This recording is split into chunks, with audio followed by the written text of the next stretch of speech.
teaching, and it is a unique art and style of a teacher in carrying out the procedure of teaching. So in Araling Panlipunan, we have the different teaching techniques, such as during the lecture, during the discussion, during recording, and during the activity. So under the teaching techniques that we can use, and during the lecture is we have outline technique, competent technique, sequential technique, and the response technique. During the discussion, we have small group discussion, socialized classroom, direct instruction, recitation technique, and during the recording naman, we have unique or more technique, individual group reporting, reading or storytelling technique, and schematic technique. And lastly, we have during the activity. So during the activity, we have field trip technique, brainstorming technique, role-playing technique, and debate technique. So first is we have during the lecture.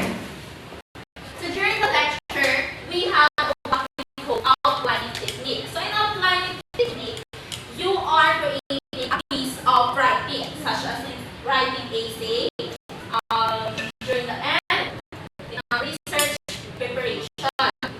So in outlining technique, students can synthesize information, identify key points, and create structured paper. So one of the example of our outlining technique is yung tinatawag natin na bullet point outline. So you are all familiar with bullet point outline, right? Yes. Yes, of course you are all familiar. So if you can notice our presentation, this is an example and bullet point outline wherein inalagay lang natin short but precise information. So next is we have the competent technique. So it is a strategies and approach employed by educator to enhance students' learning and engagement. So paano ba natin mai-enhance ang students' learning and engagement? Of course, by asking question. Diba? Yes. Yes. So I prepared here a short clip kung paano nga ba yung tinatawag natin na asking question during the lecture.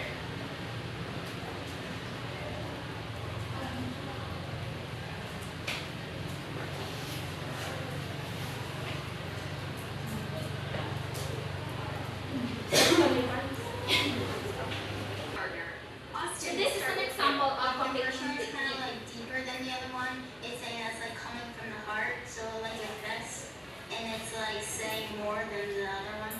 Okay. Can you continue that conversation with your peers for me, Austin? Does anyone have any other idea?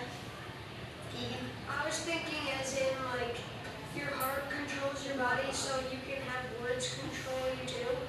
As in you can use so powerful words that it almost like controls your body. Like it can control someone else's like emotions. Interesting. Does anyone else have another thought? I agree with Keegan because the heart is very powerful, and just like words can describe anything powerful. Yeah, so that was an example of our asking question during the lecture. So as you can see, lahat sila nagpa-participate, and of course, by asking question, yung students is nadadagdagan yung kanilang sinatawag natin na ideas. So that was an competent technique.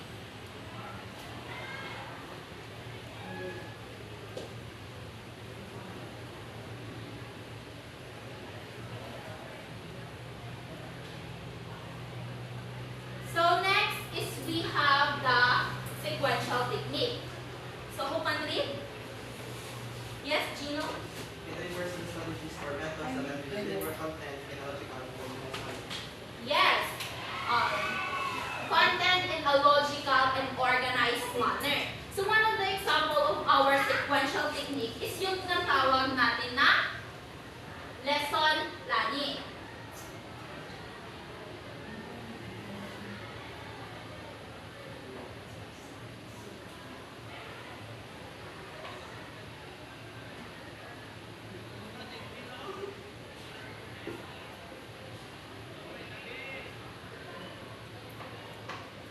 So ayun.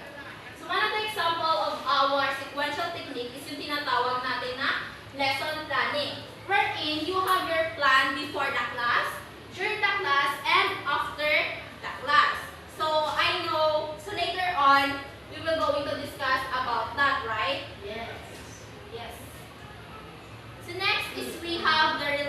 technique.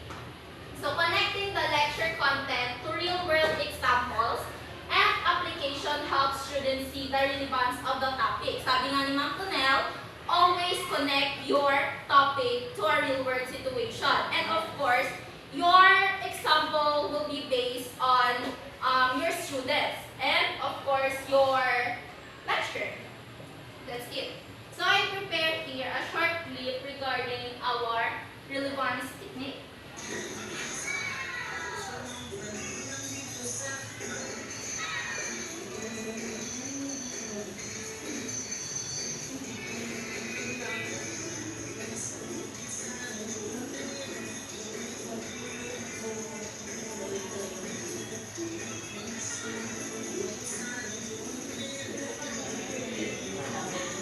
So as you can see, di ba, ang iyang lecture and way of teaching ginahimo niya into our relevance.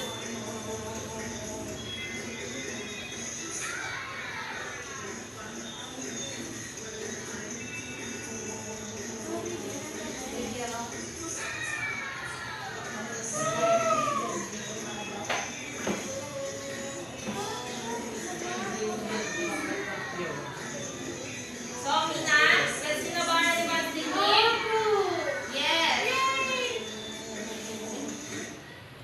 So next is we have teaching techniques during the discussion. So again, during the discussion, we have small group discussion technique, socialized classroom technique, direct instruction technique, and recitation technique.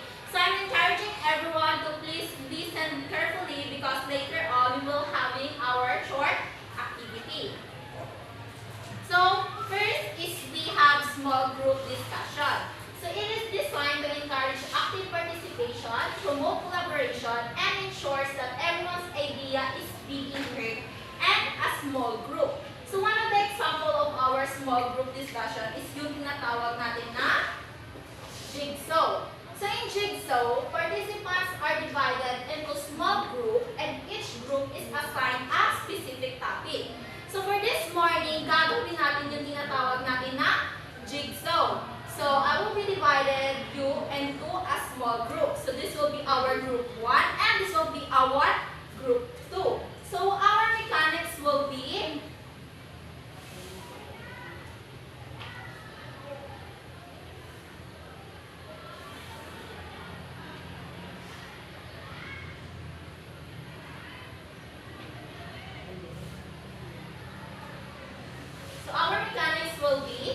each group has assigned topic.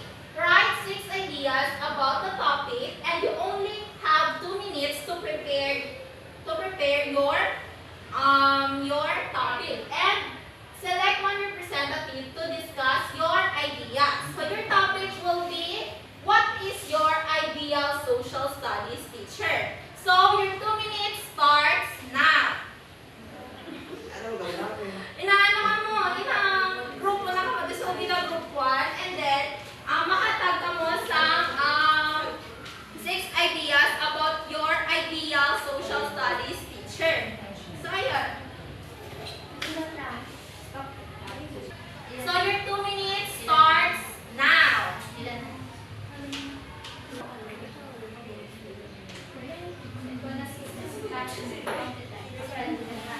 1 minute and 45 seconds left. So are you done? Yes. Tapos na po? Yes. So okay na?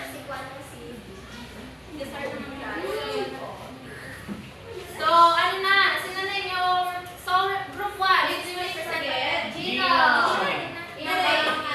Yes, your ideas na po. So group 1, what is your ideal social studies teacher? So on behalf of Group 1, this will be our ideal social studies teacher. So number 1, passionate. Number 2, competent. Number 3, a friend and a guide. Number 5, a visionary. 4, experiential. 4. And number 5, visionary. And number 6, lastly, flexible and adaptable. That will be all. Yes, thank you, group 1. So group 2. So the group 2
inside the classroom wherein ano gani ang number 1? Stand up. Yung number 2? Hindi, one is for One is silence. Number 2 is stand. And 3? Sit. Yes. 4 is shoulders. Yes. So that was an example of our socialized classroom technique. Yung tinatawag natin na group norms. So next is we have direct instruction technique. So who can read? Yes, Marcel. Direct instruction technique. The teacher giving explicit and structured instruction to guide the learning process. One of the examples of this is our learning object. Yes, thank you. So one of the example of our direct instruction is yung tinatawag natin na learning objectives during the our reporting. So that was direct instruction. So same with our teacher. Just like for example, instruction. Diba? Teacher is giving instruction to us and then makikinig tayo and after that, gagawin natin yung sinasabi. Yeah. So yes na po? Yes. Yes. And lastly, for our discussion is we have recitation technique. So in recitation technique, it involves taking turns to share their thoughts, ideas, or arguments on a topic or question. So one of the example of this is recite one by one. So ngayon, meron ako dito activity for you. So gagawin natin yung tinatawag natin na recite one by one. Short naman po. So what is your ideal school administrator? Yes, Jay? Leadership we can get off. Yes, correct. Ramilin? Good communicator. Yes. Chino? A visionary leader.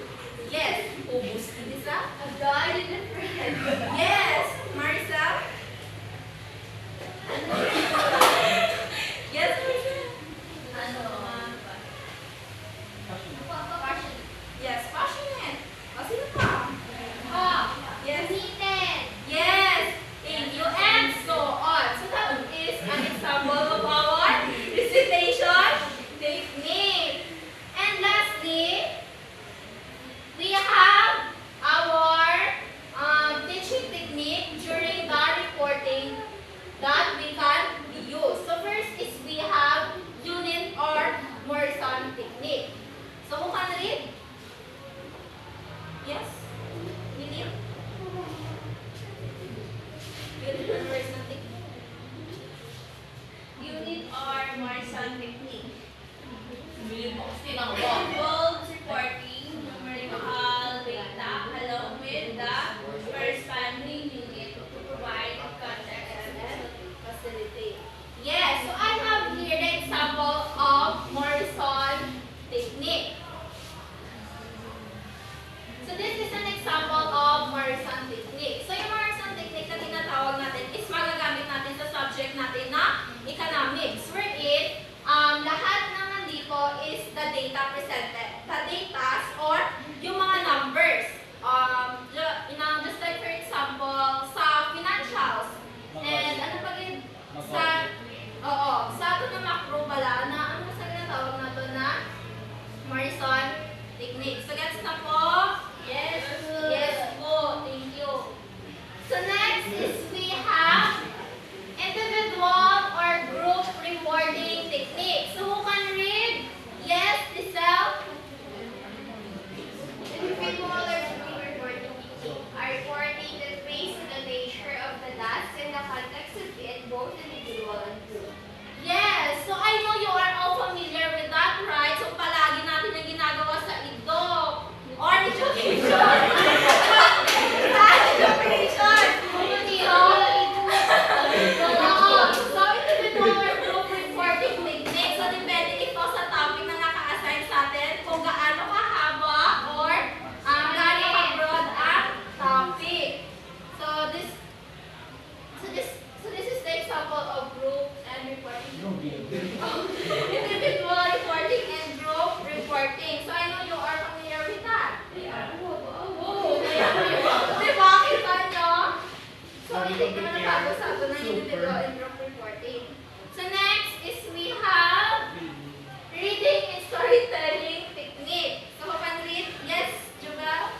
Reading or storytelling techniques. With the use of readings or storytelling techniques, this can be greatly enhance the engagement and understanding of the students.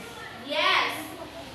So, by that, one of the example of that, yung tinatawag natin na reading and storytelling technique is si Ma'am Nems, di ba? So if you remember na second year tayo, si Ma'am Nems, ang way niya sa teaching is pa-storytelling. Di ba, mas madali natin maiintindihan yung topic kung yung way sa iya pag-deliver sa report is naka-storytelling or na in reading, especially in our history.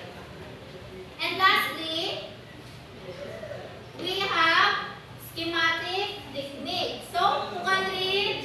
Yes, Liza? Schematic technique is a method of organizing and participating of information in a structured and visual manner. Yes, schematic technique. So, one of the so ang examples yung ato niya schematic technique is yung tinatawag natin na diagram, chart, and graph. So, sa ato nga subject, diin ni ni madalas makita. History. Yes, history. Ano po yun? Economics. Yes, economics. So, that was an example of schematic technique. So, that's it. So, and lastly, so, ano na siya ang mga technique na magagamit natin during the reporting. So, next is we have during the activity. So, ano naman niya ang mga technique na magagamit natin during the activity. So, first is we have field trip technique, brainstorming technique, debate technique, and role-playing technique. So, who can read the field trip technique? Yes, Marcel? Field trip technique, it is an approach that involves physical visiting related to the project activities to gather information and gain knowledge and insight. Yes, thank you. So, familiar, kamusta ginatawag mga field trip, right? Sinong agis ang field trip technique? Oh! Yes, thank you. O, di ba? First stop. One of the example of field trip sa Manila. Sa reports na. So, may ari ko, di ginatawag na field trip para sa mga wala. So, sa senior high kami sa Intramuro. Yes! Yes, sabi ba? Ambition sa pagkakago. Circle. Yung pasaya na tawag ng field trip. Sa PTK. Ocean Park. So, ang field trip na ito, gagamit na natin during the activity. So, I prepare here a short clip regarding sinatawag natin nga field trip technique.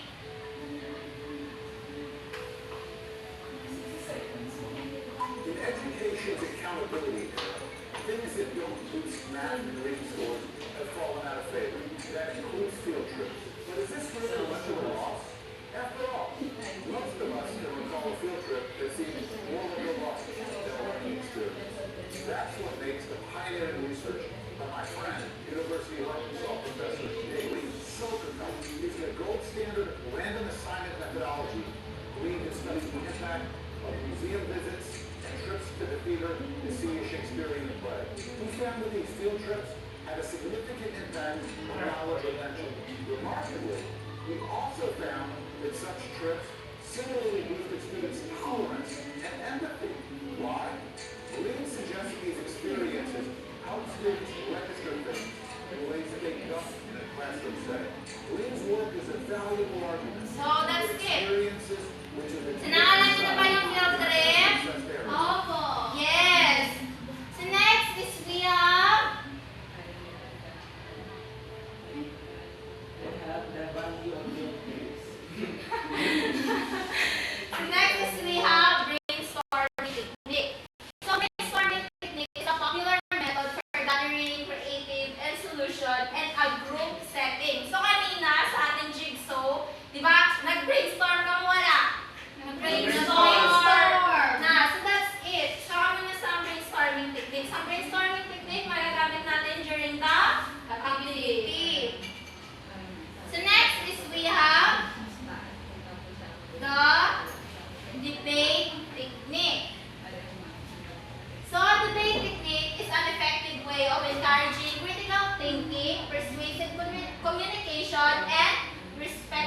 dialogue. So, sin yung nakaagis na ginatawag na debate.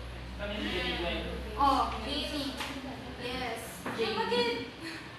Kami yung binigay. So, isa kayo kami dati sa ESP. Na, perfect.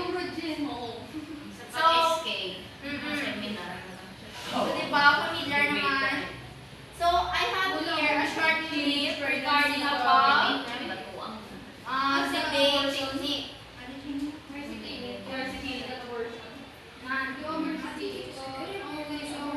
So, this is an example of our debate technique. Those can be a huge distraction as kids are talking about what they're wearing instead of paying attention in class. So, as you can see, kabalusay sila sa isang topic kung di nag-aawan. Yeah. Depende sa topic. There's so many times when they can change out their uniforms and into sports. So, okay na? Oh, so, familiar naman kami si Kursa niya. Tawagan debate technique. Oh, para sa or pajama day, if everyone. And lastly is we have the role-playing technique. So, one read. Everybody? Role-playing technique.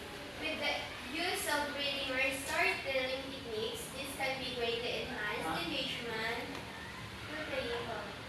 engagement and understanding of the students.